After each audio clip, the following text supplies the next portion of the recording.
Hey there, guys. All right, today we are back with some more extra credits. This time we're going to one of their older series, the one on early Christian schisms, before Imperium, extra history number 1. Before I dive in, though, make sure you go and check out the links in the description box below. I would love it if you joined the Discord and followed me over at Twitch. All right, before Imperium, is this meaning before Rome? Well, let's dive in. We're going to start this off in a way that we've never started off in extra history before, with a disclaimer. These Oh. next few episodes are designed to help modern students get a handle on one of the most confusing and yet most important parts of Roman history. The topics discussed in these episodes are vital to understanding the Roman mind, to understanding why Rome fell, and how the Western world made the transition from the classical era to the medieval one. We're going to try to make this as engaging as we can, but it is going to involve a lot of nitty-gritty detail about doctrinal disputes. To a modern mind, these disputes may seem inconsequential, but they tore empires apart and turned father against son back in the waning days of Rome. Even in our episodes about Justinian, we found that the lack of ability to easily reference things like the Monophysite schism or the difference between Arian Christianity and Orthodox Christianity impacted how thoroughly we could tell the story, so hopefully we can rectify that today. So let's dive into the Docetic Schism, Judaizing Christianity, and Gnosticism. If they do this right, this could actually end up being one of my favorite series that they do.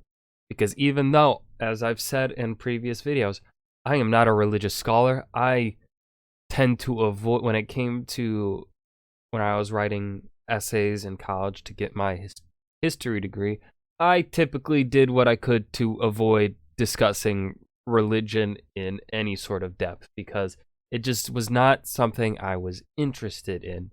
Right? It's not like I was, it's just not something, argue and discuss what you are interested in. It makes your arguments a whole lot better.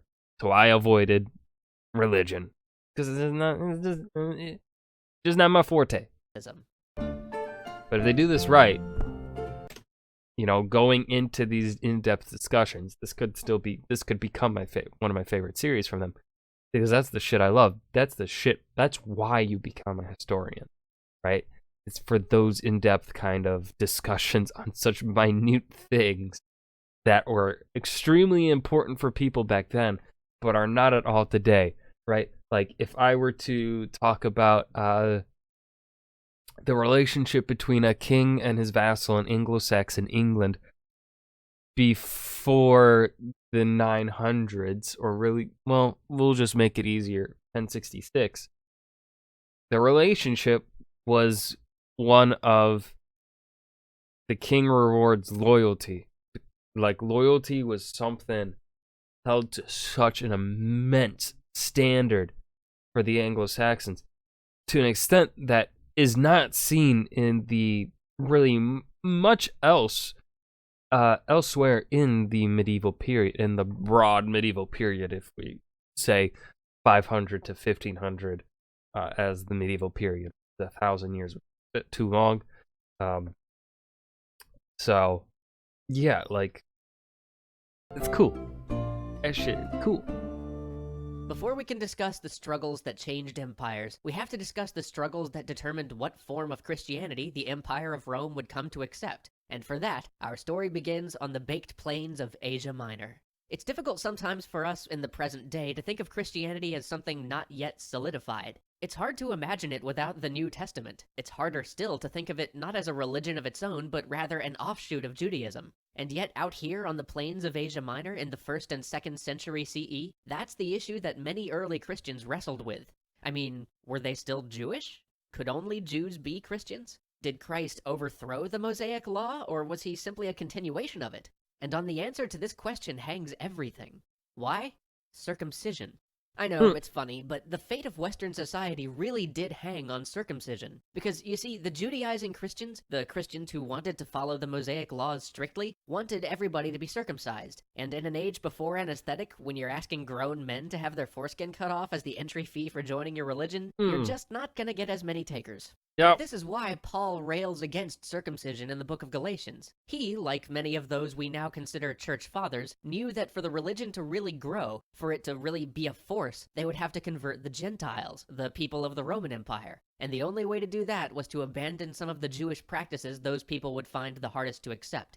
And as this viewpoint won over more practitioners, the Judaizing forces began to be squeezed out of what we consider mainstream Christianity, eventually leading to further attempts to distance the two religions, like declaring Sunday as a holy day instead of Saturday. But for us, the important part is that without the fateful decision to break from Jewish tradition, a decision which split the church and whose consequences in terms of fracturing the early Christian community are written into the Bible itself, without that decision, Rome probably would never have become a Christian state, changing history forever.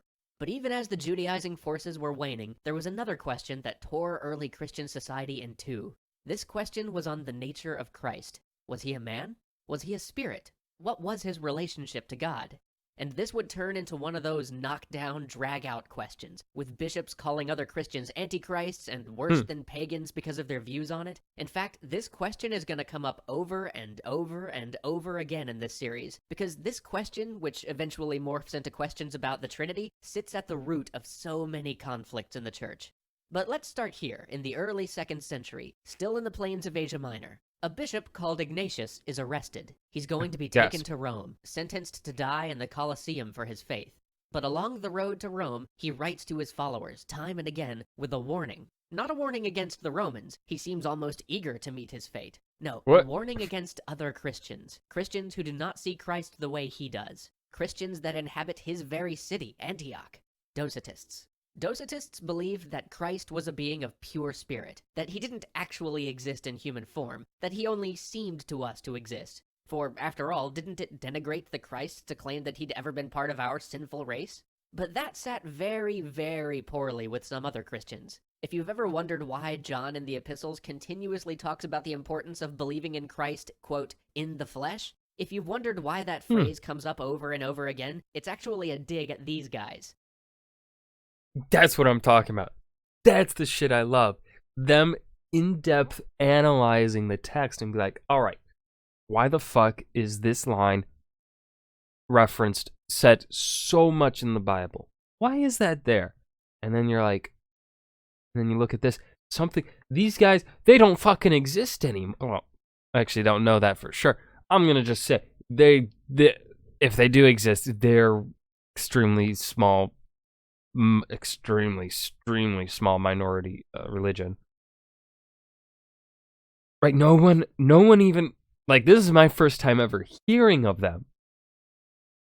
But for the early Christians, these guys were a big deal, right? That's what I'm talking about what I love about history, is just seeing these things that were important to people thousands of years ago. You know, it's when cool. He says, every spirit that confesseth not that Jesus Christ is come in the flesh is not of God, and this is that spirit of Antichrist. Reading that today, it might seem like he's aiming that condemnation at pagans or non-Christians, but he's actually taking a shot at the Docetists. Why? Because what happens when you make Christ a being of pure spirit? What becomes of his sacrifice? A spirit can't suffer. Without that, where's the pathos? Where's the actual sacrifice of his death? And what becomes of the resurrection? A spirit can't die, so what does it mean for it to be resurrected? Can our sins even be forgiven without sacrifice? Can we be reborn if the Christ was not? And these were all important questions in a time of persecution and death. When simply being known as a Christian might mean execution, you needed something to hold on to. Which brings us back to Ignatius and what's going on in Rome. As Ignatius was off to do his last dance with the lions, he was thinking a lot about martyrdom, and he wrote to his followers about how glad he was to truly follow Christ, even in this. And martyrdom was a powerful symbol. It gave strength to the community to endure persecution, and it impressed those not yet of the faith. It helped to win over Romans, and became an ingrained part of the understanding of Christianity. But to have the symbolic power of martyrdom, and the very relatable, very sympathetic, very human sacrifice of Christ, the Christian church had to purge itself of yet another group of people who called themselves Christians, the Docetists, and eventually reinforce these ideas with things like transubstantiation, the consumption of the body and the blood of Christ in communion. But with this culling of the church, the stage is now set. With the inclusion of the Gentiles and the rejection of a doctrine which sees Jesus as pure spirit, Christianity is set to grow. As imperial order falls apart during the 3rd century crisis, and the state can no longer provide food for the poor or care for the sick, the church steps in. Converts from all walks of life, but especially the impoverished, begin to join the faith. These do seem like the end times of which the Christians preach. To many in the empire, it seemed like a time of divine reckoning for humanity's sins. But then, as the 3rd century begins to close, order is restored to the world. Aurelian puts the pieces of the empire back together, and Diocletian and Maximian solidify those gains. And with this restabilizing of the empire come some of the harshest crackdowns on the Christian faith. But then the miraculous, or highly calculated, happened. In 312 CE, a civil war rocks the empire. At the deciding battle, the Battle of the Milvian Bridge, one of the leaders, Constantine, had a vision. It told him to have his men paint the letters Chi Rho, the first 2 letters in Greek of the word Christ, on their shields, and if this was done, he would conquer. It was done, and he won the day, and became master of the Roman Empire. Now, whether you buy the vision story whole hog, or accept some of it as a later bit of revisionism that's come down to us, is up to you. But what we do know for certain is that after this battle, Constantine began to repeal the laws banning Christians, and even began to support them. This was a sea change. Even with its rapid growth during the turbulent years of the 3rd century, Christians only comprised 10% of the Roman Empire. Within 40 years, they would make up over half of it. Damn. But before that, there's a rocky road ahead. Join us next time as we Rocky finally Road get ice to the cream? heresies that shook the empire. Oh, and for those of you who know the history here and are wondering about some of the things I've not mentioned, expect James to talk more about Constantine's faith in the Lies episode after we're done. See you next time. All right, and that was the first episode of the early Christian schisms before Imperium, Extra History by Extra Credits. I was right. This could be one of my favorite series. I really enjoyed this first episode. It was short. It covered some amazing contextual information needed to set the stage here. They went pretty in depth on some things, but they still pulled back. Right? They didn't go. Right? If they went as deep as they could, this video would be like an hour fucking long, But they didn't. They don't do that. I like this episode. So yeah. I hope you guys enjoyed. Remember to hit that like button and subscribe for more, and I will see you guys in the next video. Peace.